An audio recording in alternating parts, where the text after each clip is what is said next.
കഥ തുടരുന്നു. ആഹാ, മോള് ഇറങ്ങുന്നതേയുള്ളൂ അല്ലേ? ദേവസ്യ ചിരിച്ചുകൊണ്ട് പറഞ്ഞു.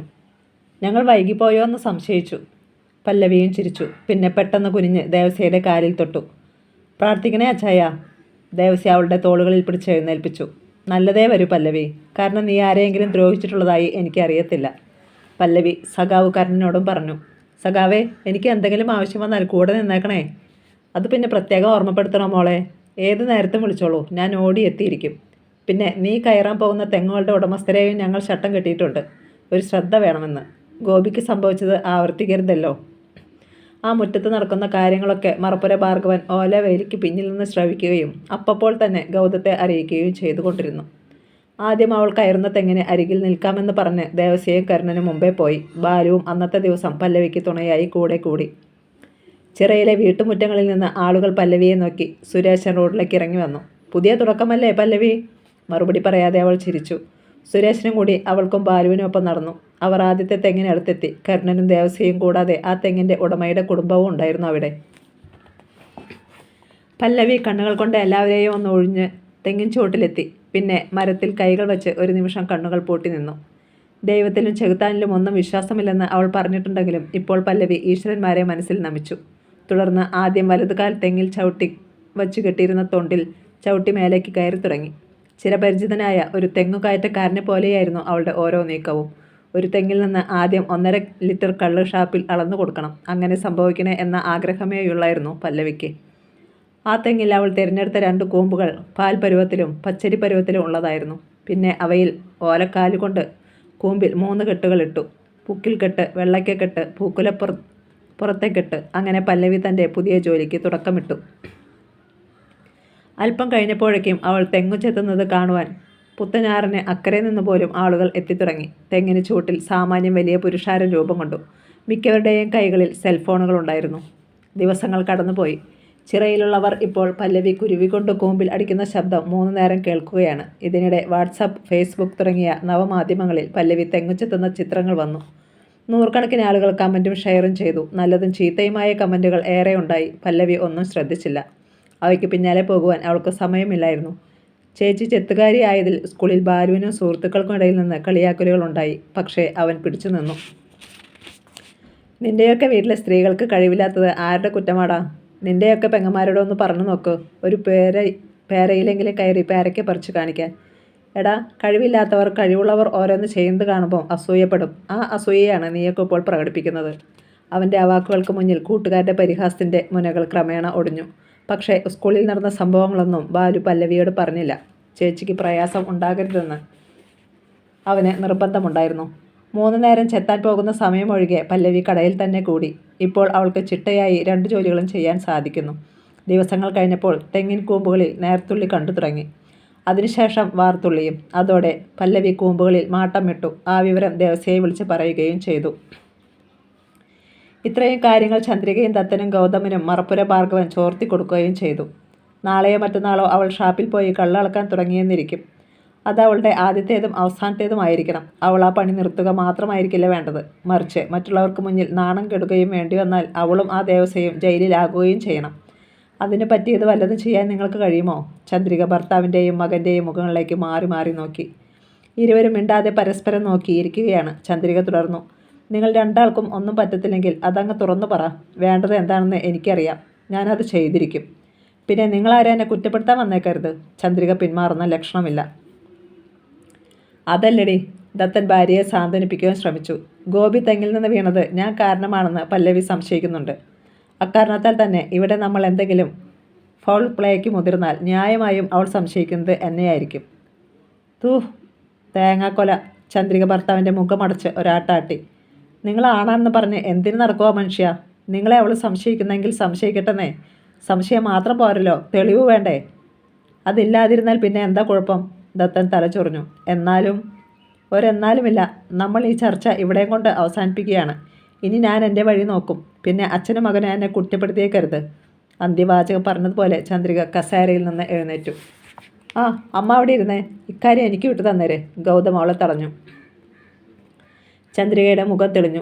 അന്ന് തന്നെ ഗൗതം തൻ്റെ ഷാപ്പിലെ ചെറുപ്പക്കാരായ 2 പേരെ രഹസ്യമായി വിളിച്ചു വരുത്തി അവരോട് കാര്യം വിശദീകരിച്ചു.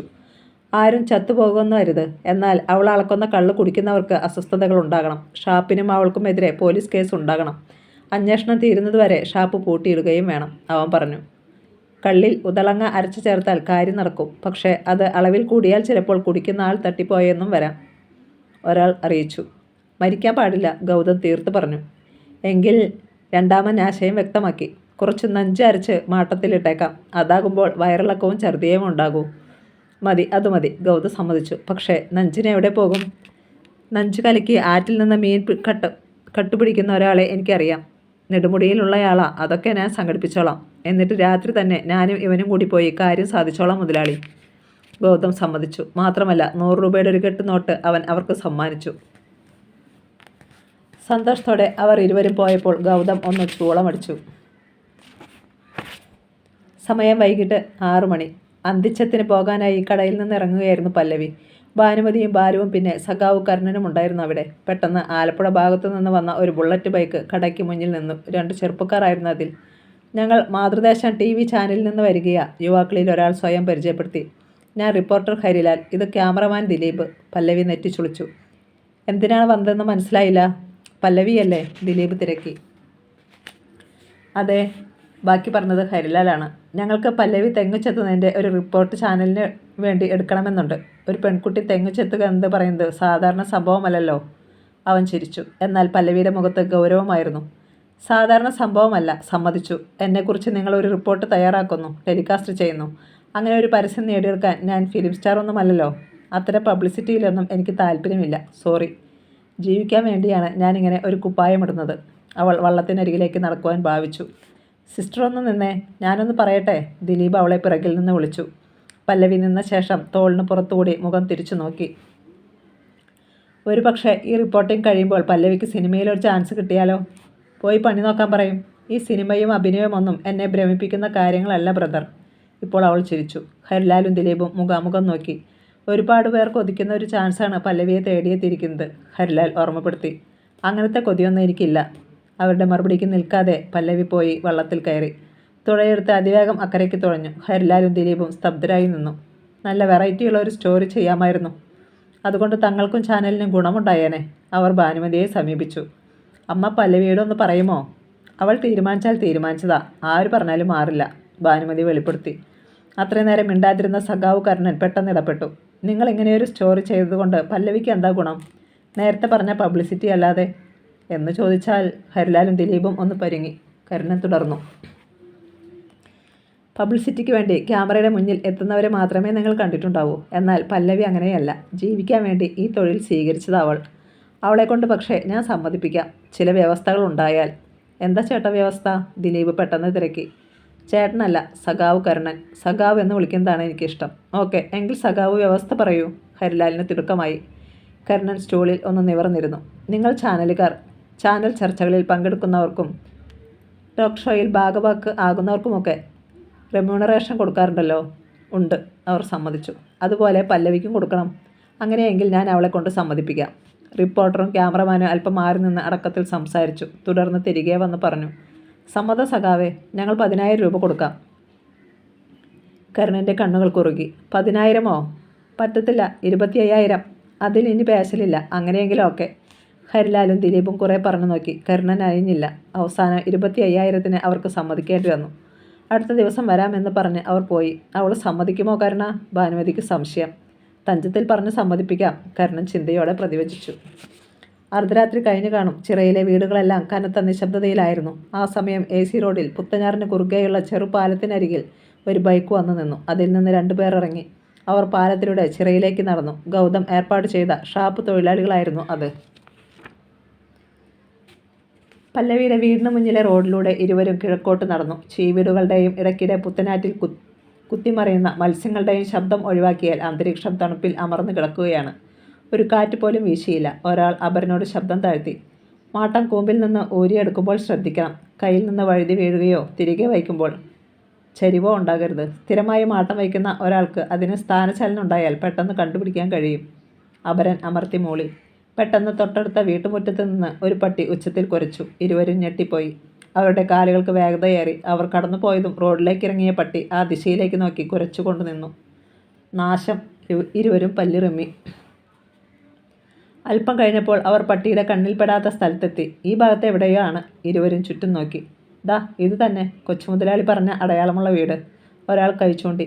അവിടെ മതിലിന് പുറത്തേക്ക് പൂത്തുലഞ്ഞ ഒരു ബോഗൺവില്ല പടർന്നു കിടപ്പുണ്ടായിരുന്നു. വീടിന് മുന്നിൽ ഒരു ലൈറ്റ് തെളിഞ്ഞു നിന്നിരുന്നതിനാൽ ഇരുവർക്കും അത് വ്യക്തമായി കാണുവാൻ സാധിച്ചു. ദാ ആ കാണുന്ന തെങ്ങാണ്. രണ്ടാമൻ കൈ ചൂണ്ടി. വീടിൻ്റെ മുന്നിലെ വെളിച്ചത്തിൽ അവ്യക്തമായി അവർ തെങ്ങിൽ കമിഴ്ത്തിയിരിക്കുന്ന മാട്ടം കണ്ടു. ഇരുവരും തെങ്ങിൻ ചുവട്ടിൽ നിന്ന് ചുറ്റുപാടും ഒരു വട്ടം കൂടി ശ്രദ്ധിച്ചു. ആരുമില്ല. നീ അതിങ്ങെടുക്ക്, ഒന്നാമൻ കൈനീട്ടി. രണ്ടാമൻ ഷർട്ട് മുകളിലേക്ക് ഉയർത്തി. അതിനിടയിൽ നിന്ന് ഒരു പൈൻ്റ് കുപ്പി എടുത്തു. അതിൽ നന്നായി അരച്ചു കലക്കിയ നഞ്ചായിരുന്നു. ഒന്നാമൻ അത് വാങ്ങി തൻ്റെ അരയിൽ തിരുകി. ശേഷം ശ്രദ്ധയോടെ തൊണ്ടിൽ ചവിട്ടി മുകളിലേക്ക് കയറാൻ തുടങ്ങി.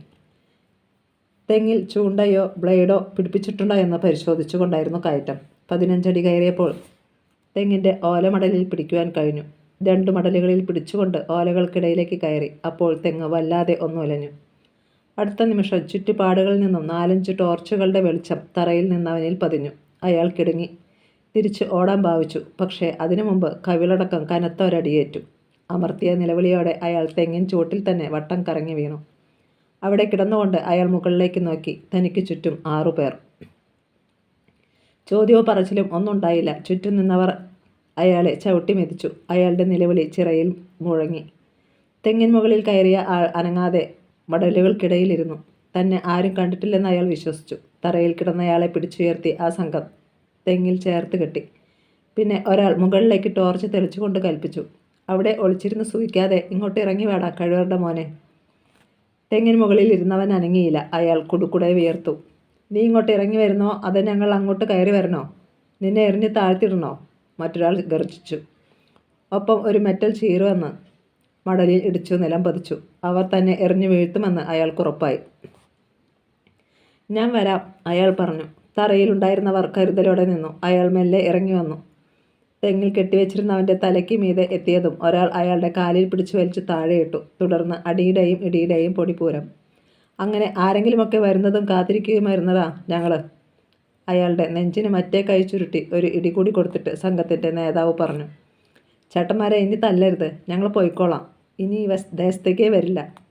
അയാൾ കൈക്കൂപ്പി.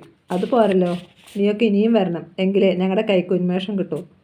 പറയുന്നതിനിടയിൽ തന്നെ തെങ്ങിൻ്റെ മറുഭാഗത്ത് അവർ അയാളെയും ചേർത്ത് കെട്ടി. അപ്പോൾ തെങ്ങിൻ്റെ ഉടമയും ഭാര്യയും മകനും വാതിൽ തുറന്ന് അങ്ങോട്ട് വന്നു. നീയൊക്കെ എന്തിനാണ് വന്നത്? എന്തിനാ തെങ്ങിൽ കയറിയത്? ആ ചോദ്യത്തിന് ഇരുവരും മറുപടി പറഞ്ഞില്ല. ഇവന്മാരുടെ ദേഹപരിശോധന നടത്തണം, വീട്ടുകാരൻ പറഞ്ഞു. ഉടൻ മറ്റുള്ളവർ ഇരുവരെയും പരിശോധിക്കാൻ തുടങ്ങി. തെങ്ങിൽ കയറിയവൻ്റെ ഷർട്ടിനടിയിൽ മുണ്ടിൽ തിരികെ വെച്ചിരുന്ന പൈൻ്റ് കുപ്പി അവർ കണ്ടെടുത്തു. ടോർച്ചിൻ്റെ വെളിച്ചത്തിൽ പരിശോധിച്ചപ്പോൾ മദ്യമല്ലെന്നുറപ്പായി. ഒരാൾ കുപ്പിയുടെ അടപ്പ് തുറന്നു. അപ്പോൾ വല്ലാത്തൊരു ഗന്ധം അവിടെ പരന്നു. എന്താണ് ഇത്? വിഷമോ കഞ്ചാവ് നീരോ? അത് രണ്ടുമല്ല, മറ്റൊരാൾ അഭിപ്രായപ്പെട്ടു. നഞ്ച് അരച്ചതാ ഇത്. ഇപ്പോൾ എല്ലാവർക്കും കാര്യം മനസ്സിലായി. കള്ളിൽ നഞ്ചു കലർത്താനായിരുന്നു പരിപാടി, അല്ലേടാ? ചോദ്യവും ഇരുവരുടെയും കവിളടക്കം അടിവീണതും ഒരേ സമയത്തായിരുന്നു. പെട്ടെന്ന് അടുത്തു വരുന്ന ഒരു ബൈക്കിൻ്റെ ശബ്ദം കേട്ടു. എല്ലാവരും തിരിഞ്ഞു നോക്കി. ഒറ്റക്കണ്ണിൽ തീ എരിച്ചുകൊണ്ട് ബൈക്ക് അവർക്കരികിൽ ബ്രേക്കിട്ടു. ദേവസയും സഖാവ് കരുണനുമായിരുന്നു അത്. പല്ലവി ഗാഠനിദ്രയിലായിരുന്നു. പെട്ടെന്ന് സെൽഫോൺ റിങ് ചെയ്തു. അവൾ ഞെട്ടിയുണർന്ന് ഒന്നും മനസ്സിലാകാതെ ചുറ്റും നോക്കി. മുറിയിൽ നീല വെളിച്ചം മിന്നുന്നു. അവൾ തലയിണയ്ക്കരികിൽ നിന്ന് ഫോണെടുത്ത് ഡിസ്പ്ലേയിൽ ശ്രദ്ധിച്ചു. സഖാവ് കോളിംഗ്. ഈ നേരത്തെ എന്തിനാ സഖാവ് വിളിക്കുന്നത്? പിറുപ്പുറത്തുകൊണ്ട് അവൾ കോളെടുത്തു. എന്താ സഖാവേ? മോളെ, നീ ചിറയിലേക്ക് വാ. ആദ്യം ചെത്താൻ കയറുന്ന തെങ്ങിൻ്റെ അടുത്തേക്ക്. ചുരുങ്ങിയ വാക്കുകളിൽ സഖാവ് കരുണൻ കാര്യം പറഞ്ഞു. ഇതാ വരുന്നു. പല്ലവി ചാടി എഴുന്നേറ്റ് മുറിയിൽ ലൈറ്റിട്ടു. പിന്നെ മാധവനെയും ഭാനുമതിയെയും വിളിച്ചുണർത്തി വിവരം പറഞ്ഞു. ആഹാ, അത്രയ്ക്കായോ? ഭാനുമതിയുടെ ഉറക്കം പോയി. അവർ ഭർത്താവിന് നേരെ തിരിഞ്ഞു. നിങ്ങളിവിടെ ഇരുന്നാൽ മതി, ഞാൻ പോകാം മോടെ കൂടെ. ധൈര്യത്തിന് ഭാനുമതി ഒരു അരിവാളും എടുത്ത് അരയിൽ തിരുകി. ശേഷം പല്ലവിയും ഭാനുമതിയും ചിറയിലെ റോഡിലിറങ്ങി ശീഘ്രം നടന്നു. 5 മിനിറ്റ് കൊണ്ട് അവർ അങ്ങെത്തുമ്പോൾ തെങ്ങിൻ ചുവട്ടിൽ 10-15 പേരോളം ഉണ്ട്. അടുത്ത വീടുകളിലുള്ളവർ. 2 പെട്രോൾ മാക്സ് ലൈറ്റുകളും പകൽ പോലെ വെളിച്ചം. പല്ലവിയെ കണ്ട് ജനം വഴിക്കൊടുത്തു. മുന്നിലേക്ക് കയറിയ അവൾ തെങ്ങിൻ ചുവട്ടിൽ ബന്ധനസ്ഥനായവരെ ശ്രദ്ധിച്ചു. ഒരിടത്തും കണ്ടു പരിചയമില്ല. എന്നാൽ ഭാനുമതി അവരെ തിരിച്ചറിഞ്ഞു. നീയൊക്കെ ഗൗതത്തിൻ്റെ ഷാപ്പ് തൊഴിലാളികളല്ലേടാ? ഇരുവരും മിണ്ടിയില്ല. ചന്ദ്രികയ്ക്ക് ഒപ്പം താമസിക്കുന്ന സമയത്ത് ഭാനുമതി അവരെ കണ്ടിട്ടുണ്ട്. കൂടുതലൊന്നും ചോദിച്ചില്ല. ഭാനുമതി മുന്നോട്ടാഞ്ഞ് ഇരുവരുടെയും കവളത്ത് ഓരോന്ന് പൊട്ടിച്ച ശേഷം ചീറി. നിൻ്റെയൊക്കെ മുതലാളിമാരോട് ചെന്ന് പറയണം ഞാൻ നിനക്കൊക്കെ സമ്മാനം തന്നെന്ന്. ഇരുവരും തല കുനിച്ചു. ദേവസ്യ വിശദീകരിച്ചു. ദത്തനോ ഗൗതമോ എന്തെങ്കിലും പിറപ്പുകേട് കാണിക്കുമെന്ന് എനിക്ക് ഉറപ്പുണ്ടായിരുന്നു. അതിനാ ചിറയുടെ രണ്ടറ്റത്തും ആളിനെ കാവലിട്ടത്. അല്ലായിരുന്നെങ്കിൽ ഇവന്മാർ കള്ളിൽ നഞ്ചു കലർത്തിയേനെ. നാളെ പല്ലവി അളക്കുന്ന കള്ളു കുടിച്ച് എല്ലാവർക്കും അസ്വസ്ഥതകൾ ഉണ്ടായേനെ. എനിക്കും പല്ലവിക്കെതിരെ പോലീസ് കേസും എടുത്തേനെ. കേസ് തീരുന്നതുവരെ ഷാപ്പ് അടച്ചിടേണ്ടി വന്നേനെ. പല്ലവി കീഴ്ചുണ്ട് കടിച്ച് ഒന്നും മിണ്ടാതെ നിൽക്കുകയാണ്. അവൾക്ക് ദേഷ്യവും സങ്കടവും ഒന്നിച്ചുണ്ടായി. ദത്തനെങ്കിലും കുടുംബവും ഒരു തരത്തിലും ജീവിക്കാൻ അനുവദിക്കത്തില്ല എന്നാണോ? അവളുടെ ചിന്തയെ മുറിച്ചുകൊണ്ട് ഭാനുമതിയുടെ ശബ്ദമുയർന്നു. ദേവസ്യേ, ഇവന്മാരെ അയച്ചത് ആരാണെന്ന് പറഞ്ഞോ? പറഞ്ഞു, ഗൗതം തന്നെ. എങ്കിൽ ഇനി ഒന്നും നോക്കണ്ട, ഞാനും വരാം. നമുക്ക് നേരെ അങ്ങോട്ട് പോകാം. അവൻ്റെ 2 കരണത്ത് ഓരോന്ന് കൊടുത്തിട്ട് കാര്യം പറഞ്ഞാൽ മതി, ഭാനുമതി പറഞ്ഞു. ഭൂരിഭാഗം പേരുടെയും അഭിപ്രായം അതുതന്നെയായിരുന്നു. എന്നാൽ പല്ലവി അതിനോട് വിയോജിച്ചു. അവൾ പറഞ്ഞു, അത് വേണ്ട വല്യമ്മേ. അങ്ങനെ ചെയ്താൽ നമ്മൾ വീട് കയറി ആക്രമിച്ചെന്നാവും കേസ്. പിന്നെ നീ എന്താ ഉദ്ദേശിക്കുന്നത്? ചോദിച്ചത് സഖാവ് കർണനാണ്. ഇവന്മാർ ഇവിടെ വന്നതിന് തെളിവ് വേണം. ഇനി ഇത്തരമൊരു പദ്ധതിയുമായി ആരും ഇങ്ങോട്ട് വരാനും പാടില്ല. അതുകൊണ്ട് നമുക്കിവരെ പോലീസിൽ ഏൽപ്പിക്കണം. അവർ കേസെടുക്കട്ടെ. അത് പിന്നെ ഒരു തെളിവായി കിടന്നോളും. അതാണ് ശരിയെന്ന് മറ്റുള്ളവർക്കും തോന്നി. എന്നാൽ ഭാനുമതി ഒരഭിപ്രായം മുന്നോട്ട് വച്ചു. എങ്കിൽ ഈ രാത്രി ഇവന്മാർ ഇങ്ങനെ തന്നെ നിൽക്കട്ടെ. രാവിലെ കൂടുതൽ ആൾക്കാർ ഇവരെ കാണണം. അതിനുശേഷം പോലീസിൽ ഏൽപ്പിച്ചാൽ മതി. അത് കേട്ട് ബന്ധനത്തിൽ നിന്നവർ കൂടുതൽ വിവശരായി. ഒരാൾ കേണു, മുത്തശ്ശി, ഇനി ഒരിക്കലും ഞങ്ങളിത് ആവർത്തിക്കത്തില്ല. ഇത്തവണ ഞങ്ങൾക്ക് മാപ്പ് തന്നിട്ട് വിട്ടയക്കണം. ഭാനുമതിയുടെ കണ്ണുകൾ കത്തി. തോന്നിയാസത്തിന് വന്ന നിന്നെയൊക്കെ വിട്ടയക്കാനോ? ഇനി വാ തുറന്നാൽ നിന്റെ നാവ് ഞാൻ അരിഞ്ഞിടും. ഞൊടിയിടയിൽ തൻ്റെ അരയിൽ തിരികിയിരുന്ന അരിവാളെടുത്ത് ഭാനുമതി അയാൾക്ക് നേരെ ഓങ്ങിക്കൊണ്ട് മുന്നോട്ട് ചുവടുവെച്ചു. എല്ലാവരും ഒരു നിമിഷം സ്തബ്ധരായി. ഭാനുമതി പറഞ്ഞതുപോലെ പ്രവർത്തിക്കുമെന്ന് അവർക്ക് തോന്നി. സഖാവ് കർണൻ പെട്ടെന്ന് അവർക്ക് മുന്നിലേക്ക് കയറി. അതൊന്നും വേണ്ട ചേച്ചി, ഇവർക്കുള്ളത് പോലീസ് കൊടുത്തോളും. ദേവസ്യയും പല്ലവിയും അങ്ങനെ തന്നെ പറഞ്ഞപ്പോൾ ഭാനുമതി ഒന്നടങ്ങി. നേരം പുലർന്നു. വിവരം കേട്ടറിഞ്ഞ് ചിറയിലുള്ള ഒട്ടുമുക്കാലും ആളുകളും പുത്തനാറിന് അക്കരെ നിന്ന് പോലും ധാരാളം പേർ ഇക്കരയെത്തി. തെങ്ങിൽ കെട്ടിവെച്ച നിലയിൽ നിൽക്കുന്നവർ തല ഉയർത്തിയതേയില്ല. പുത്തനാറിന് കുറുകെയുള്ള പാലത്തിൻ്റെ അരികിൽ ഒരു പോലീസ് ബൊലേറോ വന്നു നിന്നു. ദേവസ്യയാണ് പോലീസ് സ്റ്റേഷനിൽ വിവരം നൽകിയത്. നെടുമുടി പോലീസ് സ്റ്റേഷനിലെ SHO ആൻ്റണിയും SIയും 2 പോലീസുകാരും ബൊലേറോയിൽ നിന്നിറങ്ങി. ആ വഴി വന്ന് ഒരു ഓട്ടോ കൈകാണിച്ച് നിർത്തി. അതിൽ കയറി അവർ ചിറയിലെ തെങ്ങിൻ ചുവട്ടിലെത്തി. തലേന്നാൾ ഈ സംഭവത്തിന് ദൃക്സാക്ഷികളായവരിൽ നിന്ന് മൊഴിയെടുത്തു. ആൻ്റണി തെങ്ങിൽ കെട്ടിവെച്ചിരുന്നവരെ അടിമുടി നോക്കി. പിന്നെ തിരിഞ്ഞു ചുറ്റും നിൽക്കുന്നവരെയും. നിങ്ങൾ നല്ലതുപോലെ കൈകാര്യം ചെയ്തിട്ടുണ്ട് അല്ലേ? സഖാവ് കർണൻ മുന്നോട്ട് ചെന്നു.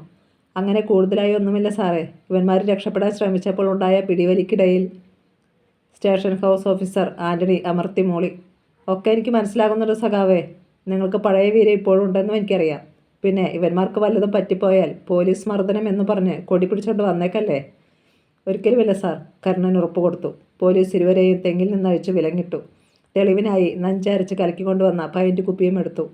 അപ്പോൾ ഒരു ബുള്ളറ്റ് ബൈക്ക് വന്നു നിന്നു. അതിൽ നിന്ന് മാതൃദേശം ചാനലിലെ ഹരിലാലും ദിലീപും ക്യാമറയുമായി ഇറങ്ങി. സമീപവാസികൾ പകപ്പോടെ അത് നോക്കി നിന്നു. ബൈക്ക് വന്നു നിൽക്കുന്ന ശബ്ദം കേട്ട് പോലീസ് ഉദ്യോഗസ്ഥർ ഉൾപ്പെടെ എല്ലാവരും തിരിഞ്ഞു നോക്കി. ബൈക്കിൽ ചാനലുകാർ ആണെന്ന് കണ്ടപ്പോൾ ജനക്കൂട്ടത്തിൽ ചേർ മുന്നോട്ട് തള്ളിക്കയറി തങ്ങളുടെ മുഖം ക്യാമറയിൽ കിട്ടാൻ. അപ്പോഴേക്കും ദിലീപ് ക്യാമറ ഓൺ ചെയ്ത് കഴിഞ്ഞിരുന്നു. അത് പോലീസ് ഉദ്യോഗസ്ഥരിലും കുറ്റവാളികളിലും ആദ്യം ഫോക്കസ് ചെയ്തു. Reporter Harilal station house officer ആൻ്റണിക്ക് നേരെ മൈക്രോഫോൺ നീട്ടി. സാർ, ആരാണ് ഇവരെയൊക്കെ? എന്താണ് ഇവർ ചെയ്ത കുറ്റം? ആൻ്റണി തൻ്റെ തൊപ്പിയൊന്ന് നേരെ വച്ചു. മീശയിൽ മെല്ലെ തടവിക്കൊണ്ട് പറഞ്ഞു. ഒരു പക്ഷേ നിങ്ങൾ കേട്ട് കാണും, ഒരു പെൺകുട്ടി തെങ്ങു ചെത്താൻ തയ്യാറായ കാര്യം. ക്യാമറ ഉടനെ പല്ലവിക്ക് നേർക്കായി. അവൾ മുഖം തിരിച്ചു. ആൻ്റണി തുടർന്നു. ഇന്ന് രാവിലെ പല്ലവി കള്ള ആദ്യമായി ഷാപ്പിൽ അളക്കുവാൻ പോകുന്ന ദിവസമാണ്. എന്നാൽ എന്നേക്കുമായി അവളുടെ ഈ ജോലി അവസാനിപ്പിക്കുവാൻ വന്നവരാ ഇവർ. ആൻ്റണി കാര്യങ്ങൾ ഏകദേശം വിസ്തരിച്ച് പറഞ്ഞു. ഹരിലാൽ മൈക്രോഫോൺ കുറ്റവാളികൾക്ക് നേർക്ക് നീട്ടി. ആൻ്റണി സാർ പറഞ്ഞതൊക്കെ സത്യമാണോ? അവർ ഇരുവരും മിണ്ടിയില്ല. അങ്ങോട്ട് പറഞ്ഞു കൊടുക്കടാ, പിറകിൽ നിന്നിരുന്ന SI ശബ്ദം താഴ്ത്തി. സത്യമാണ്, ഒരാൾ സമ്മതിച്ചു. ആരാ നിങ്ങൾ ഇതിനായി അയച്ചത്? അമിച്ചകരയിലെ ഗൗതം മുതലാളി. അത് പറഞ്ഞത് രണ്ടാമനാണ്. അയാൾക്ക് എന്താണ് പല്ലവിയോട് ഇത്ര ദേഷ്യം? അത് അയാളോട് തന്നെ ചോദിക്കണം. ഒന്നാമന് ഈർഷ്യയായി. തുടർന്ന് ഏതാനും ചോദ്യങ്ങൾ കൂടി. ഞങ്ങൾ ഇവന്മാരെ കൊണ്ടുപോകുകയാ. ആൻ്റണി പല്ലവിക്ക് നേരെ തിരിഞ്ഞു. സ്റ്റേഷനിൽ വന്ന് താനൊരു പരാതി തരണം. അവൾ തലയാട്ടി. ഞാൻ കൊണ്ടുവന്നോളാം സാറേ, സഖാവ് കർണൻ പറഞ്ഞു. ആൻ്റണി ചിരിച്ചു. എങ്കിൽ വിശദമായ കംപ്ലൈൻറ്റ് തയ്യാറാക്കി കൊണ്ടുപോര്. സഖാവിന് ഇതൊന്നും പഠിപ്പിക്കേണ്ടല്ലോ. ഓ, കരുണനും ചിരിച്ചു. പോലീസ് സംഘം കുറ്റവാളിയെയും കൊണ്ടുപോയി. കുറച്ചു പേർ ചിറയിലൂടെ അവരെ അനുഗമിച്ചു. തൻ്റെ മുറ്റത്ത് നിന്ന് ഈ കാഴ്ച കാണുകയായിരുന്ന മറപ്പുര ഭാർഗവൻ വേഗം അകത്ത് കയറി വാതിലടച്ചിട്ട് ഫോൺ കയ്യിലെടുത്തു. അപ്പോൾ ഹരിലാലും ദിലീപും പല്ലവിയുടെ അടുത്തേക്ക് ചെന്നു. ഈ സംഭവത്തെപ്പറ്റി പല്ലവിക്ക് എന്താണ് പറയാനുള്ളത്? ദുഷ്ടമനസ്സുള്ളവർ ഓരോന്ന് ചെയ്യുന്നതിന് ഞാനെന്ത് പറയാനാ? ഓരോരുത്തരും അവരവരുടെ സംസ്കാരമല്ലേ കാണിക്കൂ. ഇതും അങ്ങനെ തന്നെ. അവൾ ഭാനുമതിയെയും വിളിച്ച് തിരിഞ്ഞു നടക്കുവാൻ ഭാവിച്ചു. പല്ലവി നിന്നേ. ഇന്നലെ ഞങ്ങൾ പറഞ്ഞ കാര്യം. ഇൻ്റർവ്യൂ. പിന്നെ പല്ലവി തെങ്ങിൽ കയറുന്നതിൻ്റെയും കള്ളെടുക്കുന്നതിൻ്റെയും അത് ഷാപ്പിൽ അളക്കുന്നതിൻ്റെയും ഒക്കെ വിഷ്വൽസ്. ഹരിലാൽ അവൾക്ക് മുന്നിലേക്ക് നീങ്ങി നിന്നു. പല്ലവിയുടെ കണ്ണുകൾ കോർത്തു. അതിൻ്റെയൊക്കെ മറുപടി ഇന്നലെ തന്നെ ഞാൻ പറഞ്ഞതല്ലേ. എനിക്ക് അതിലൊന്നും താല്പര്യമില്ല. നിങ്ങൾ വഴിമാറണം. അവൾ അവനെ ഒഴിഞ്ഞു പോകുവാൻ ശ്രമിച്ചു. ചേട്ടാ. ഹരിലാൽ തിരിഞ്ഞ് സഖാവ് കരുണനെ നോക്കി. കരുണൻ പെട്ടെന്ന് പല്ലവിയുടെ അടുത്ത് വന്നു. മോളിങ്ങോട്ട് വന്നേ. അയാൾ അവളെ അല്പം മാറ്റി നിർത്തി സംസാരിച്ചു. ഭാനുമതിയും അങ്ങോട്ട് ചെന്നു. എന്താ കരുണ? ചേച്ചി, തലേന്ന് ഹരിലാലും ദിലീപുമായി സംസാരിച്ചത് അത്രയും കരുണൻ വിശദീകരിച്ചു. വെറുതെ അല്ലല്ലോ. ഈ ഇൻ്റർവ്യൂവിന് 25,000 രൂപ അവർ തരും. അല്ലെങ്കിൽ തന്നെ സോഷ്യൽ മീഡിയ വഴി പല്ലവി തെങ്ങ് ചെത്തുന്ന കാര്യം ലോകം മുഴുവൻ അറിഞ്ഞതല്ലേ. എന്നിട്ട് നമുക്ക് എന്തെങ്കിലും പ്രയോജനം ഉണ്ടായോ? ഇതങ്ങനെയല്ലല്ലോ. സംഗതി കുഴപ്പമില്ലെന്ന ഭാവത്തിൽ ഭാനുമതി ചെറുമകളെ നോക്കി. ഒരു തീരുമാനമെടുക്കാൻ കഴിയാതെ നിൽക്കുകയാണ് അവൾ. താൻ ഇൻ്റർവ്യൂ കൊടുത്തില്ലെങ്കിലും ഇപ്പോൾ ക്യാമറയിൽ ഇവർ പകർത്തിയ രംഗങ്ങൾ TV-യിൽ വരും. കരുണൻ ഒന്നുകൂടി അവളെ പ്രോത്സാഹിപ്പിച്ചു. മോളെക്കുറിച്ച് നല്ലതല്ലാത്ത ഒരു വാർത്തയും വരത്തില്ല. അതിന് ഞാൻ ഗ്യാരണ്ടി. മാത്രമല്ല, ജീവിതം വഴിമുട്ടി നിൽക്കുന്ന ഒരുപാട് പേർ ഈ കേരളത്തിലുണ്ട്. ഈ ഇൻ്റർവ്യൂ ജോലി ചെയ്യാൻ അവർക്കും ഒരു പ്രചോദനമായേക്കും. സമ്മതിക്കും മോളെ? പല്ലവി അയഞ്ഞു. എങ്കിൽ നമുക്ക് വീട്ടിലേക്ക് പോകാം. ഹരിലാലും ദിലീപും സമ്മതിച്ചു. വീട്ടിൽ വച്ച് പല്ലവി താൻ ഈ തൊഴിൽ സ്വീകരിക്കാനിടയായ കാര്യങ്ങൾ ക്യാമറയ്ക്ക് മുന്നിൽ അവതരിപ്പിച്ചു. കഥ തുടരും.